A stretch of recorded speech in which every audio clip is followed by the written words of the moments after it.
आशा करता हूं आप सब बहुत अच्छे होंगे। मेरा नाम है सिद्धांत अग्निहोत्री। स्टडी ग्लोस पे आपका बहुत बहुत स्वागत है। बहुत बड़ा धर्म संकट भारत के सामने आके खड़ा हो गया है। भारत रशिया को चुने कि अमेरिका को चुने, मतलब नेटो को चुने। हम दोस्तों इसका एक एनालिसिस करेंगे, ठीक है ना, कि वेस्ट और रशिया, भारत जो है वो किसकी तरफ जाए। तो चलिए आगे बढ़ते हैं। देखिए, यूक्रेन और रशिया पे अटैक हो गया है, लेकिन आपने देखा, मतलब रशिया ने यूक्रेन पे अटैक कर दिया है। भारत जो है वो सेंटर ऑफ अट्रैक्शन बन गया है। हर कोई भारत की तरफ जा रहा है, भारत को उम्मीद के नज़र से देख रहा है। पता है क्यों? क्योंकि भारत जो है वो अमेरिका के साथ भी है और रशिया के साथ भी है। साथ क्या, इंटरनेशनल पॉलिटिक्स में कोई किसी का दोस्त तो होता नहीं है। रशिया से भारत का बिजनेस बहुत ही तगड़ा है। 60 to 70% जो डिफेंस इक्विपमेंट है वो हम रशिया से ही लेते हैं। लेकिन बात यहाँ पे दोस्तों कुछ और है। देखिए, सबसे द फर्स्ट थिंग इज, ठीक है, यूनाइटेड नेशन में रेजोल्यूशन पास होता है। पास मतलब इंट्रोड्यूस होता है।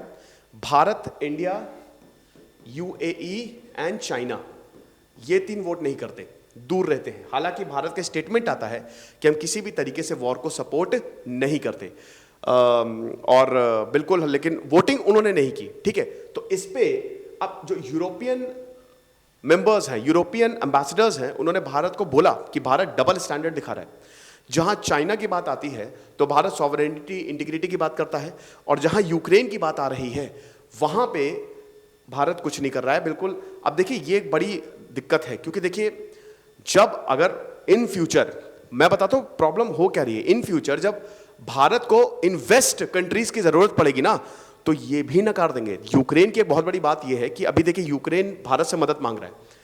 कल भी व्लादिमीर जेलेंस्की ने प्रधानमंत्री से बोला कि आप कुछ करिए, आप पुतिन को समझाइए।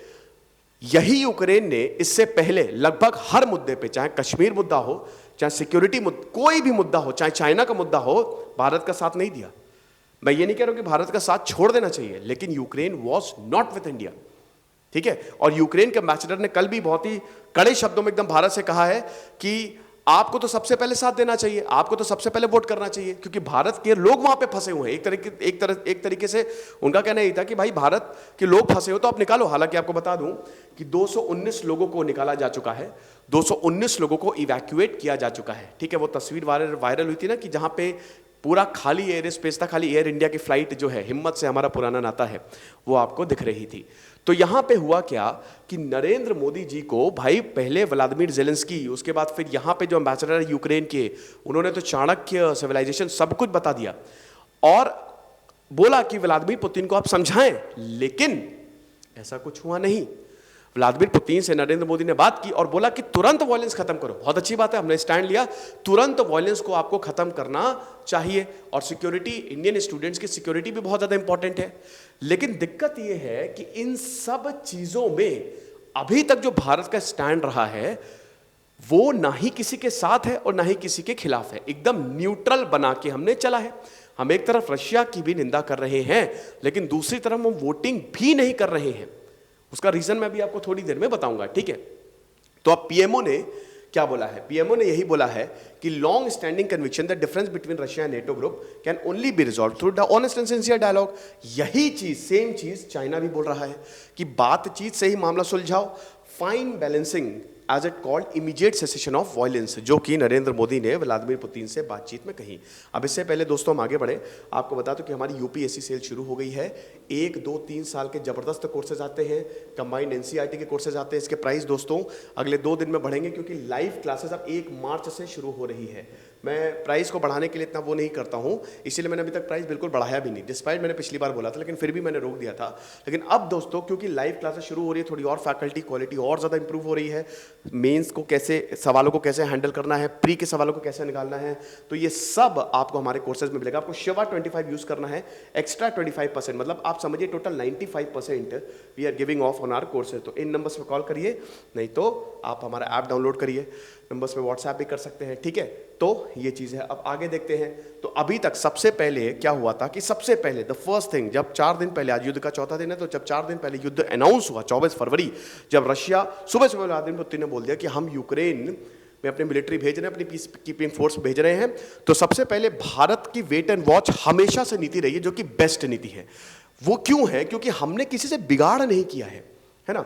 स्कूल में नहीं होता था, स्कूल कॉलेजेस में, कि एक बंदा ऐसा होता था जो किसी से बिगाड़ नहीं करता था, सबसे बना के चलता था और वही सक्सेसफुल होता था। क्योंकि या तो एक आप किसी का सपोर्ट करोगे तो आप उसके दुश्मन, और आप यार यहाँ दुनिया है, जिंदगी में नहीं पता कब किसकी जरूरत पड़ जाए, ठीक है। तो इसीलिए या तो हम बहुत ही ज्यादा पावरफुल हो, मतलब बहुत ही ज्यादा पावरफुल। अटल बिहारी वाजपेयी के बारे में काफी कुछ बोला जा रहा है कि भाई 1998 में देखिए हमने न्यूक्लियर टेस्ट कर लिया तो आज हमको इतनी तवज्जो दी जा रही है, ठीक है। तो ये सारी चीजें हैं। अब भारत के लिए बहुत बड़ा डिप्लोमेटिक डायलेमा है। देखिए यूरोप पूरी तरीके से प्रेशर कर रहा है, बाइडेन भी भारत के ऊपर प्रेशर बना रहे हैं कि तुम साथ दो हमारा, लेकिन भारत ऐसा क्यों नहीं करेगा। सबसे पहली बात तो है कि आप अमेरिका और नेटो पे भरोसा नहीं कर सकते।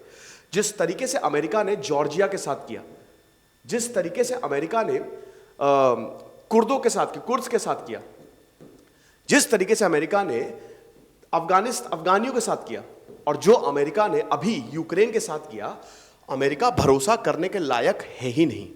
आप नहीं कर सकते उस पर भरोसा। इससे अच्छा तो रशिया है, कम से कम भरोसा तो नहीं तोड़ता है। तो पहली बात तो यह है कि हम अगर रशिया से बिगाड़ कर लेंगे तो कल को क्या गारंटी है, क्योंकि रशिया तो हमारे हाथ से गया फिर, तो कल को क्या गारंटी है कि ये देश हमारे साथ आएंगे। क्योंकि हमको ये नहीं भूलना चाहिए, जब जब दिक्कत हुई है रशिया हमारे साथ खड़ा रहा है, चाहे कोई भी लीडर आया हो। तो हमारे संबंध बहुत पुराने हैं, आज से नहीं है। वर्ल्ड वॉर 2 के बाद से हमने बहुत सारा मॉडल जो है वो रशिया से भी लिया है हमारे संविधान में। 5 ईयर प्लान तो सीधा रशिया से उठ के है, ठीक है ना। तो ये चीज है। अब वही है कि यहां पे बोला है कि भारत ने, मतलब जब ये हुई, अभी तो दूसरी वोटिंग होनी है और उस वोटिंग में भी मुझे नहीं लगता कि भारत वोट करेगा। तो यूरोपियन एम्बेसडर्स ने बोला कि देखिए आप दोगला स्टैंडर्ड है, दोगलापन है कि आप, मतलब एक तरफ तो चाइना की जब बात बोलती तब तो आपको सॉवरेनिटी इंटीग्रिटी याद आ जाती है, और ऐसे आप यूक्रेन पे अटैक भी नहीं कर रहे हो, मतलब कुछ नहीं बोल रहे हो। तो ये चीज़ है। अब G7 कंट्रीज में Canada, France, Germany, Italy, Japan, UK, US, बहुत इंपॉर्टेंट है, सवाल पूछा जाएगा, ये सब मिले। और वही बताया कि भाई रशिया का जो मिलिट्री एग्रेशन है ये अनजस्टिफाइड है। देखिए एक और चीज़ बता दो कि यूरोप भी बहुत ज़्यादा तत्पर नहीं है, टू बी वेरी फ्रैंक। सिर्फ अमेरिका एक ऐसा है जो बहुत ज़्यादा गुस्से में है। लेकिन अगर यूरोप, क्योंकि यूरोप का भी काम रशिया से पड़ता है। देखिए व्लादिमीर पुतिन एक बहुत ही चालाक इंसान है, उन्होंने ऐसी अटैक नहीं किया, उन्होंने सारे डायनेमिक्स देख के अटैक किए हैं, समझ रहे हो। इससे जियोपॉलिटिक्स में रशिया का जबरदस्त डोमिनेशन हुआ है। रशिया ने धमकी दी, गुंडे की तरह आगे बढ़ाया कि भाई तुम्हारी औकात है, तुम रोक के दिखाओ, तुम रोक के दिखाओ, ऐसा हश्र करेंगे ना कि इतिहास याद रखेगा। न्यूक्लियर बॉम्ब की सीधा धमकी दी है, आप समझ रहे हो। तो वेस्टर्न ब्लॉक से जो प्रेशर आ रहा था, led by the United States of America, this is a test for New Delhi to make new strategic choices. तो आप ये समझिए कि principle and values on one side and pragmatism and interest on the other side. देखिए धर्म की सुने, simple, if you go by the righteous attitude, अगर आप धर्म की सुन रहे हैं तो definitely everyone without any condition must support Ukraine. हर किसी को यूक्रेन को सपोर्ट करना ही पड़ेगा, क्योंकि दिस इज राइट, ये सही है। अगर आप अंतरात्मा की सुने, जो सही है वो सही है, आप दिन को रात नहीं कह सकते। हर किसी को, पूरी दुनिया को एक मत होके यूक्रेन के साथ खड़ा रहना पड़ेगा। लेकिन सिचुएशन को देख के चीजें करनी पड़ती हैं। आपके परिवार में अगर आपको कोई सपोर्ट नहीं करता तो आप उनसे, और आपके पास कुछ है नहीं, तो आप उनसे सीधा भिड़ नहीं जाओगे, आप इंतजार करोगे सही वक्त का, आप सिचुएशन के हिसाब से एक्ट करोगे। तो एक तरफ तो है प्रिंसिपल और वैल्यूज, ठीक है, एंड दूसरी तरफ है आपका pragmatism and interest, practical. This is very important कि भाई क्या प्रैक्टिकल है इस समय हमारे लिए, हमारा इंटरेस्ट किसके साथ है, क्योंकि हमको कल को यही देश जो है ना ये मुंह फेर लेंगे। आपने सेविंग प्राइवेट रायन देखी है, उसमें लास्ट में एक सीन होता है, टॉम हैंक्स एक बंदे को बचाता है उस पर दया खा के, और बाद में वही बंदा टॉम हैंक्स के साथियों को मार देता है, ठीक है। तो ये है reality and we have to live. Bharat एक धार्मिक देश है, भारत में सबसे ज्यादा धर्म पे तवज्जो दी जाती है, महाभारत रामायण हमको यही सिखाती है। और यही चीज यूक्रेनियन, इसी के कंटेक्स्ट में तो यूक्रेन ने ये बात बोली थी कि यहां पे चाणक्य की बात बोली, महाभारत की बात बोली, यही इसीलिए कि भाई धर्म आपका कहता है कि आप अधर्म के खिलाफ खड़े रहो। तो भारत का स्टेटमेंट यह है कि सिक्योरिटी काउंसिल, मतलब वही चीज है कि ये पुराना है, ये एडिटोरियल जो है ना वो 2 दिन पहले का है, लेकिन मैं आपको अभी प्रेजेंट की चीजें बता रहा हूं कि हमने urgent D escalation of tensions और एम्फेसाइज किया है कि डिप्लोमेसी का ही रास्ता चुना जाए। ठीक है, तो पहली चीज तो ये है भाई, देखिए ये आप देख सकते हैं TS, ये नाम याद रख कर लीजिएगा क्योंकि ये सवाल पूछा जाएगा। TS त्रिमूर्ति ने ये बोला है कि we note with regret that the calls of the international community to give the time to recent initiatives undertaken by parties to diffuse the tension were not heeded too. The situation is in danger of spiraling into a major crisis.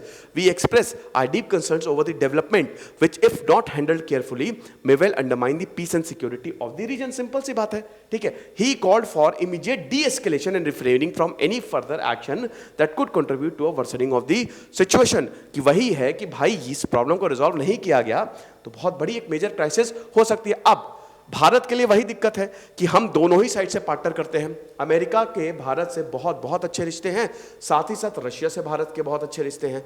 सबसे बड़ी बात तो ये है, अभी हमने S-400 खरीदा, अभी हमने रशिया से S-400 खरीदा। अब प्रॉब्लम यही है कि यही S-400 रशिया चाइना को भेज रहा है। अभी इसमें मैं आगे बताऊंगा कि रशिया और चाइना की बहुत बड़ी बात चल रही है ना। देखिए रिश्ते कैसे बदलते हैं, पल भर में कैसे बदलते हैं रिश्ते, अब तो सब अपना बेगाना लगता है। तो यही हिसाब किताब है यहाँ पे कि 60 से 70% जो मिलिट्री सप्लाईज हैं वो तो रशिया से आ रही है। जो हमारा मिसाइल प्रोग्राम था IGM-DB, उसमें ब्रह्मोस मिसाइल हमने उसके अंतर्गत बनाई। तो ब्रह्मोस क्या है? ब्रह्मपुत्र एंड मॉस्कवा। मॉस्कवा क्या है? River in Russia. तो आपको यह समझना पड़ेगा कि हमारे और रशिया के जो टाइज हैं, चाहे वो satellite, space sector, defence sector, हर चीज में हम रशिया के सपोर्ट लेते हैं। हर चीज में नहीं, लेकिन डिफेंस, एरोस्पेस, स्पेस टेक्नोलॉजी में तो रशिया का कोई जोड़ नहीं है। तो इसीलिए Russia is very very important. और भारत की हिस्टोरिकल रिलेशनशिप है ना रशिया की, भाई 70 सालों का पुराना नाता है। मत भूलिए 1971 में जब अमेरिका धमका रहा था तो अकेला रशिया हमारे साथ खड़ा था। ठीक है, तो ये चीज है। अब रिलेशनशिप स्टैग्नेट हुई है, बिल्कुल स्टैग्नेट हुई है, लेकिन अभी भी हम रशिया के साथ लगातार हैं। 1-to-1 समिट, पुतिन मोदी की समिट, उनके डिफेंस मिनिस्टर, हर चीज में। अभी जैसे जो वैक्सीन है उसमें मॉडर्ना, फाइजर नहीं आई, स्पुतनिक आई। ठीक है, कोवैक्सिन, कोविशील्ड के अलावा स्पुतनिक रशिया की यहां पे आई है और वो बहुत सस्ते में भी मिली, 1300 में करीब, बल्कि मॉडर्ना 5-7 हजार ऐसा था। तो नरेंद्र मोदी ने दोनों ही वर्ल्ड लीडर से यहां पे पुतिन और शी जिनपिंग के साथ। अब वही चीज है ना कि हमारा चाइना से भी विवाद है, लेकिन चाइना से भी हम इनफॉर्मल समिट करते हैं, चाइना के लीडर से भी हम मिलते हैं, क्योंकि हमको पता है हम इन पे डिपेंडेंट हैं। मन तो करता है कि चाइनीज को भगा भगा के मारे, जैसा वो हमारे साथ कर रहे हैं, लेकिन हम नहीं कर सकते ऐसा। सिचुएशन के हिसाब से हमको डील करना पड़ेगा, आप समझ रहे हो? तो ये करना पड़ेगा हमको। और यही नरेंद्र मोदी क्या कोई भी लीडर है, वो बाइडेन के साथ मतलब वही चीज करेंगे। यही आप समझिए कि अमेरिका जब 1998 में भारत ने जब पोखरण टेस्ट किया था ना, एक के बाद एक सैंक्शंस लगाए थे, न्यूक्लियर टेस्ट, और उस समय रशिया हमारे साथ खड़ा हुआ था और उस समय यूक्रेन ने निंदा की थी। अब देखिए कैसे वही चीज, देखिए कैसे बदल रहा है। जब हमने न्यूक्लियर टेस्ट किया था तो यूक्रेन ने बहुत निंदा की थी, यूक्रेन सपोर्ट में नहीं था बिल्कुल, ठीक है, और रशिया सपोर्ट में था, अमेरिका सपोर्ट में नहीं था। और आज चीजें एकदम बदल गई, एक वक्त में जज्बात बदल दिए, वही हिसाब किताब हो गया। तो भारत रशिया को एलिनिएट नहीं कर सकता, ठीक है। अभी भी जब भारत और चाइना का स्टैंड ऑफ हुआ ना, तो उसमें भी रशिया ने मीडिएट किया। रशिया और चाइना और पाकिस्तान डेफिनेटली एक नया डायनेमिक्स बन रहा है, और यह भारत के लिए चिंता है। जैसे रशिया जो है वो चाइना को S-400 दे रहा है, भारत इसको पसंद नहीं कर रहा है। अभी इमरान खान मॉस्को में गए, भारत का बहुत अच्छा ये प्रतिक्रिया नहीं आई, भारत ने इसको कंडेम किया। लेकिन यस, रशिया एक की डिप्लोमेटिक प्लेयर के रूप में उभरा है हमारे लिए। जब भी चाइना के साथ टेंशन रहती है तो बैक ड्रॉप में बहुत कुछ चलता रहता है। अब देखिए भारत के लिए बड़ी बात है चाइना जिस तरीके से आगे बढ़ रहा है, तो अमेरिका भारत से बैर नहीं ले सकता। अमेरिका को पता है कि चाइना, क्योंकि अमेरिका का सबसे बड़ा दुश्मन है चाइना, दुश्मन का दुश्मन मेरा दोस्त। आप जरा डायनेमिक समझिए, ठीक है, यहां पे है चाइना, अब चाइना समझिए, और यहां पे अमेरिका। तो ये जो अमेरिका है, ये सबसे बड़ा अमेरिका के समय दुश्मन है वो चाइना, रशिया भी नहीं है। तो भाई आप समझिए कि रशिया और अमेरिका की दुश्मनी बहुत पहले से है, तो रशिया डेफिनेटली चाइना का साथ देगा। अब बात यह है कि इसमें पाकिस्तान कहां फिट बैठता है? पाकिस्तान चाइना के साथ है, तो चाइना जो पाकिस्तान को बोलेगा पाकिस्तान वो करेगा। लेकिन पाकिस्तान को अमेरिका भी चाहिए, क्योंकि अमेरिका IMF, वर्ल्ड बैंक सब कंट्रोल करता है। पाकिस्तान की हालत खस्ता है इस समय इकोनॉमी की, और अभी आपने देखा कि अमेरिका ने जबरदस्त फाइन लगाया। दुनिया के बड़े बड़े इंस्टीट्यूशंस इस समय अमेरिका ही ओन कर रहा है। भारत कहां पे आता है? भारत यहां पे आता है। भारत अमेरिका से भी बहुत अच्छे रिश्ते बनाए हैं, क्योंकि अमेरिका को भारत की जरूरत है चाइना को काउंटर करने के लिए। अगर अमेरिका चाइना को क्योंकि अमेरिका इतनी दूर रहता है, तो भारत को एक पावर बनाना बहुत ज्यादा जरूरी है, और भारत का इतिहास भी कुछ ऐसा रहा है, ठीक है। और भारत रशिया को भी कहीं ना कहीं कंट्रोल कर लेता है, क्योंकि यहां पे जो ताल्लुकात है वो पैसे वाले हैं, ठीक है। तो ये चीज है। अब भारत और अमेरिका के रिश्ते तो बहुत इंपॉर्टेंट ही हैं। बहुत सारे अमेरिकन प्लेटफॉर्म्स को, अमेरिकन कंपनीज के प्रोडक्ट्स को, अमेजॉन हो गया, व्हाट्सएप हो गया, फेसबुक हो गया, चाइना में सब बैन है, रशिया में सब बैन है, लेकिन हम यूज करते हैं। अमेरिकन कंपनीज के लिए हम बहुत ज्यादा इंपॉर्टेंट है। विंटर क्लोथिंग जो है वो हम यूज करते हैं। अमेरिका के बहुत सारे, अमेरिका और यूरोप जैसे राफेल हो गया, और अमेरिका के भी काफी हथियार हमने यूज किए हैं, और बहुत कुछ आता है अमेरिका से। अब रशिया चाइना एक्सेस देखिए, आपको भले ही लग रहा होगा कि रशिया चाइना बहुत बढ़िया है, ऐसा कुछ नहीं है। देखिए, रशिया एक पहला कम्युनिस्ट नेशन बना, उसके बाद चाइना बना, ठीक है। 1917 में रशिया बना, रशिया पहला कम्युनिस्ट नेशन बना।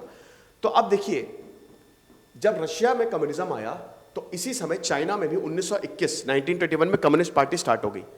1949 में चाइना में कम्युनिज्म आया, तब सोवियत ने बहुत ज्यादा मदद की थी चाइना की, बहुत ज्यादा, सारे हथियार इन्होंने ही दिए थे। लेकिन धीमे धीमे रशिया और चाइना के रिश्ते जो है वो बहुत ज्यादा खराब होते गए, बहुत ज्यादा नहीं, खराब होते गए। लेकिन अब चीजें अलग से सामने आ रही हैं। अब रशिया और चाइना से फिर से ये लोग आ रहे हैं। अब देखिए, रशिया जो है वो S-400 दे रहा है। देखिए, इसमें भारत गुस्से में है, लेकिन भारत को गुस्साना चाहिए नहीं। क्यों नहीं चाहिए भारत को गुस्साना? भारत को इसलिए गुस्साना नहीं चाहिए क्योंकि ये जो S-400, भाई रशिया तो बेचेगा ही ना, उसने आपने बना लिया, तो ऐसा थोड़ी ना किसी को नहीं बेचोगे, तो बेचोगे ही। तो ये चाइना को जो डिफेंस सिस्टम दे रहा है, ये भारत के लिए थोड़ा सा सिरदर्दी है। अब भारत, देखिए, चाइना और रशिया के बीच में भी दिक्कतें हो रही हैं, आप समझ रहे हो, और वेस्ट और रशिया के बीच में भी जो दूरियां हैं वो बनती रह रही है। एक और आपको बहुत ही इंटरेस्टिंग बात बताता हूं कि चाइना जो है वो क्रीमिया को रिकॉग्नाइज नहीं करता है, जो कि रशिया बहुत गुस्से में है। डोनेस्क और लुहांस्क का जो एरिया है, अभी जो अलग घोषित किया था रशिया ने, सबसे बोला था कि आप इसको रिकॉग्नाइज करो, भारत से भी बोला था, है ना, नहीं किया किसी ने रिकॉग्नाइज। रिकॉग्नाइज का मतलब ये है, अगर आप रिकॉग्नाइज कर लोगे तो इसका मतलब आपने उसको मान लिया, वो अलग देश है।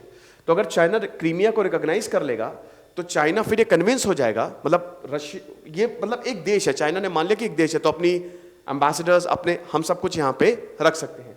तो चाइना अभी तक क्रीमिया को रिकॉग्नाइज नहीं करता है, लेकिन वो बोलता है कि भाई अभी तक ये यूक्रेन का ही पार्ट है। अब रशिया ये बिल्कुल नहीं चाहता। जैसे क्रीमिया या यूक्रेन रशिया के लिए है, वैसे ही ताइवान चाइना के लिए है। रशिया ने भी ताइवान को कभी वो नहीं किया है, मतलब वो भी आप समझिए कि जैसा चाइना क्रीमिया के लिए एटीट्यूड है ना, वैसे ही रशिया का ताइवान के लिए एटीट्यूड है। तो आप ये समझिए कि चाइना ने अभी तक क्रीमिया को रिकॉग्नाइज नहीं किया, और साथ ही साथ ये जो साउथ चाइना सी पे क्लेम्स चाइना करता है, उसका भी रशिया का न्यूट्रल स्टैंड है। तो एक तरीके से रशिया और चाइना भी ऐसा नहीं कि बहुत जैसा प्रोजेक्ट किया जा रहा है, बहुत बढ़िया दोस्त है, बहुत डिफरेंसेस और बहुत ही मेजर डिफरेंसेस हैं। बात यहां पे सिर्फ इस समय रशिया के सपोर्ट की है। फिर उसके बाद 5G रोल आउट हो गया, हांगकांग हो गया, कोविड-19 हो गया, तो इस पे भी विवाद है। रशिया इन चीजों को भी सपोर्ट नहीं करता है। 5G का विवाद जो है वो पूरा यूरोप बोलता है ना कि ये जो हुआवे है, ये चाइना की कम्युनिस्ट पार्टी के लिए काम करती है, ये हुआवे की चिप्स जो है वो यूज होती हैं, और सारा डेटा जो है वो चाइना में जाता है, तो हम इसको नहीं यूज करेंगे। तो रशिया भी एक तरीके से इसको सपोर्ट करता है। हांगकांग का इशू हो गया, कोविड-19 का, तो रशिया और चाइना एकदम सेम पेज पे नहीं है, ठीक है ना। तो ये चीज है। अब एक और कंसर्न्स ये है, देखिए, भारत इसलिए भी इनमें से किसी का सपोर्ट नहीं कर सकता या यूक्रेन को कंडेम नहीं कर सकता क्योंकि भारत के स्टूडेंट्स वहां पे फंसे हुए हैं। सबसे प्रायोरिटी ये है, 20,000 के करीब नागरिक, जिसमें ज़्यादातर स्टूडेंट्स हैं, वहाँ पे फंसे हुए हैं। अभी 216 लोगों को हमने इवैक्यूएट किया है, बुकारेस्ट से फ्लाइट गई है, लेकिन धीमे धीमे सबको इवैक्यूएट करना बहुत ज़्यादा ज़रूरी है। तो अगर भारत ने कल यूक्रेन इनडायरेक्टली ये बोल रहा है कि भाई देख लो तुम्हारे लोग वहां पे फंसे हुए तो तुमको कुछ ना कुछ करना चाहिए, तो इसीलिए भारत चाह रहा है कि Poland, Romania, Hungary, Slovak Republic जहां से भी हो सके इन लोगों को निकाले। अब अगर आप इंटरव्यू सुन ही रहे होंगे वहां पे जो यूक्रेन है, कल मुझे मैसेज आया दोस्तों इंस्टा पे, एक बच्चा था वो यूक्रेन का था, तो उसमें फूड, मनी, वाटर सप्लाई कुछ भी हमारे पास नहीं है and this is running out. तो भारत सरकार को तुरंत एक्ट करना होगा, जैसे भी हो निकालना होगा इन सबको, ठीक है। लेकिन भारत सरकार डेफिनेटली निकालेगी क्योंकि रेस्क्यू मिशंस में काफी ज्यादा अच्छा काम किया है। तो फिलहाल दोस्तों ये लेक्चर था। अब सवाल ये उठता है कि भारत को जाना किसकी तरफ चाहिए। भारत को किसी की तरफ नहीं जाना चाहिए। भारत जो कर रहा है बिल्कुल सही कर रहा है। एक न्यूट्रल स्टैंड लेना चाहिए दोस्तों, बिल्कुल युद्ध को कंडेम करते रहें, लेकिन अगर ये साइन हुआ कि हम अमेरिका या यूरोप की तरफ जा रहे हैं तो फिर प्रॉब्लम हो जाएगी। इसका मैं एक और, अमेरिका को इसलिए भी टेंशन नहीं है, इसका एक और मैं आपको रीजन बताता हूं, क्योंकि भाई अमेरिका क्या कर रहा है, अमेरिका और नेटो क्या कर रहे हैं, क्या वो यूक्रेन का साथ दे रहे हैं? बिल्कुल नहीं। अमेरिका और नेटो ही यूक्रेन का साथ नहीं दे रहे हैं, तो फिर वो भारत से कैसे एक्सपेक्ट कर सकते हैं कि हम यूक्रेन का साथ दें? या तो तुम घुस जाओ वॉर में। तो ये बड़ा पॉइंट है। खुश रहिए, पढ़ते रहिए। दिस इज सिद्धांत अग्निहोत्री साइनिंग ऑफ। हमारी सेल का फायदा जरूर उठाएं। Thank you so much.